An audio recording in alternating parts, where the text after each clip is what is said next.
We know the numbers of COVID-19 survivors are going up, and we're getting those numbers in every day. And we have the opportunity to talk to a COVID-19 survivor from around our area. This is David McKay. He lives in El Dorado County, California. He's got his own small business as a professional photographer. He is also part of my family, and he is a survivor of COVID-19. Dave, thank you for giving us this experience through your eyes. I mean, this has been pretty rough. You were going on a few months dealing with COVID-19. Yeah, a couple months. Yeah, original symptoms for me started about mid-March, just around the 16th or 17th of March, and I kind of just got through it a couple weeks ago. So it's been a journey, and it's been for my family, for my wife, and my son as well had it. All three of you have contracted COVID-19, but none of you had any underlying conditions, and each of you had a totally different experience. My wife, Allie, started feeling some fatigue and a little sore throat. Around St. Patrick's Day, I started feeling a sore throat, started developing a cough. And it progressed differently for each of us. For my wife, she started to continue to get fatigued. And it got to the point where I guess that was around the 21st, 22nd of March, that I had to actually help her to the car, almost carry her to the car to get her to the hospital because she was so fatigued. And when we took her to the hospital, they wouldn't give her a test at that point because they did her x-rays and they were clear.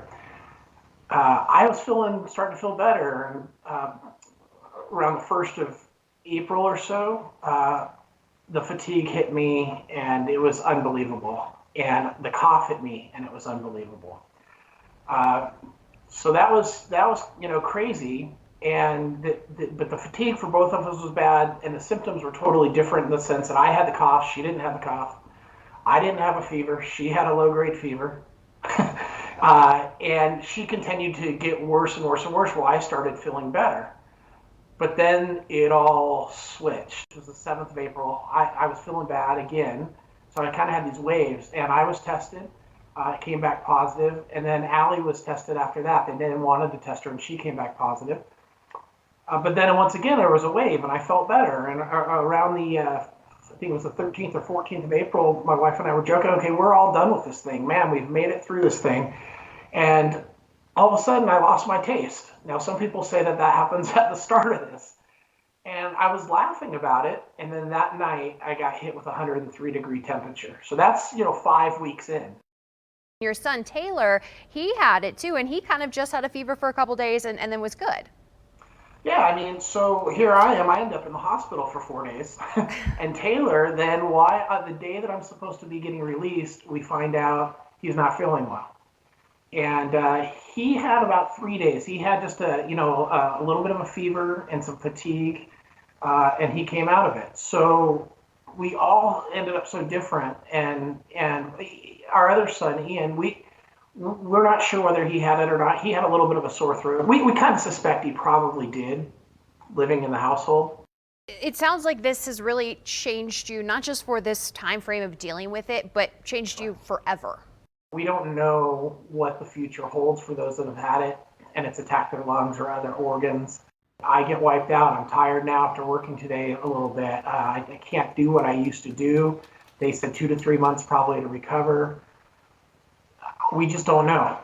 We just don't know. What about mentally and emotionally changed forever? Wow. I'll get emotional because once you have to say goodbye to your family and not know whether you are going to come out of that again, and you think, hey, I'm fine and I'm young and I'm strong, and then you're sitting in a hospital alone, you realize how precious things are. And so I have a different sense of thankfulness right now. All of us are thankful that you made it through. All of us in the family watching you go through this. I mean, it's affecting everyone that you come in contact with, seeing you go through this. And with that being said, what is the one thing that you want people to take away from hearing about your experience? But it's real, and it's scary, and it's dangerous, and people are dying. And it's not just here, it's all over the world. This has dropped the world to its knees, and we've realized really quickly there's just a lot we can't control. And so be thankful for what you have and who you have it with. We all love you, and we're hoping for the Me best too. for you and the rest of the family. And I can't wait to see all of you come out of this and healthy and happy after this.